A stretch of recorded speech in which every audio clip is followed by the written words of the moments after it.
thing worth noting is the testimony of Detective Casey that this video was obtained from the defendant's own Facebook account as well. The court is well aware. He said social media. Nothing that. He didn't say what it was. Sir, stop interrupting. We have to make a record of it. You've interrupted multiple times. I've been abundantly patient with you. Again, another interruption. So you need to be quiet and let the state make a record. Stop gesturing at me. Stop rolling your eyes at me. Stop mumbling. I'm looking right at you. I'm not rolling my eyes. No, you have throughout. I've seen it and I've made note of it. I'm looking at you. Okay, so are you asking me to be quiet or are you telling me to be quiet? Go ahead, Attorney Opper. Thank you, Your Honor. I'm gonna take that and just to indicate, Your Honor, this court has been abundantly patient with Mr. Brooks. He challenges the court's authority repeatedly. This court absolutely has the ability to tell him, sit down and be quiet. And you haven't done that. And I know why you haven't done that, Your Honor, and we appreciate that. He is not in control of this courtroom. You are. And he needs to respect that. This video was relevant based on his questioning of Detective Casey, as you just indicated, challenging his ability to identify the person who had their back turned to the camera in the still shot of State's Exhibit 175. Trials are fluid.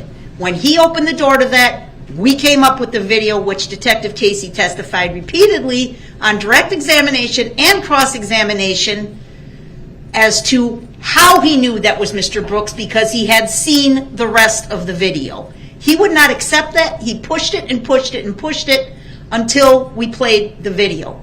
The lyrics of that video probably would have been prejudicial. Originally, I wasn't going to ask for volume. Then I did because he pushed it again, and his voice and his mannerism of speech, I thought, would have assisted the jury in identifying Mr. Brooks as the person in the video with the red SUV. However, you smartly asked me to play it without the audio, and I did that, and then I never went back to that. This is all to the benefit of this defendant who continues to suggest and impugn the integrity of this court and this prosecution without basis. He doesn't like it because the evidence is stacking up, and whenever it does, his response is to accuse you, the court, or the prosecutors of being unethical and hiding things. There is nothing in law that prevents me from pulling something out of my briefcase right now and making it an exhibit if it's relevant. You decide what's relevant, what's admissible, not Mr. Brooks. There is no law, he can cite to no law, no authority whatsoever that says I can't make an exhibit essentially on the fly if it's called for, and that's exactly what just happened here. So I apologize for my tone with the court. I don't mean to direct this at the court.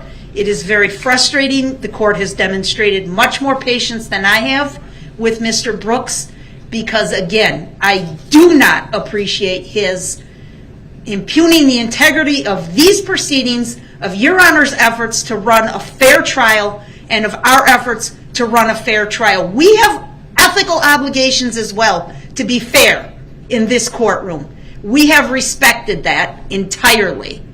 The reason I was laughing 30 seconds ago was because the exhibit was mislabeled. There was an extra Y and it said Exhibit E, EXHIBITY. And I turned around to the paralegal and pointed that out, and we laughed over it, the word exhibity. That was it. There has been no disrespect directed at Mr. Brooks directly in any fashion.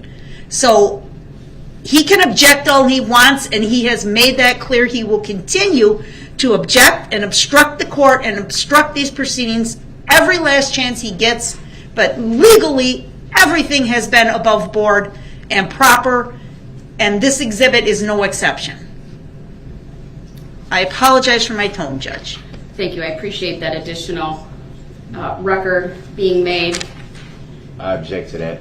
My previous ruling doesn't change in any way that the exhibit is relevant.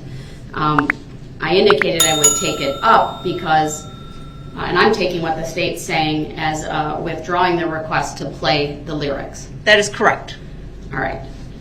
I have not heard them, but I'll certainly take the state at its word as an officer of the court that it would be prejudicial based upon the lyrics that are in that video, but my decision to admit the video without audio stands.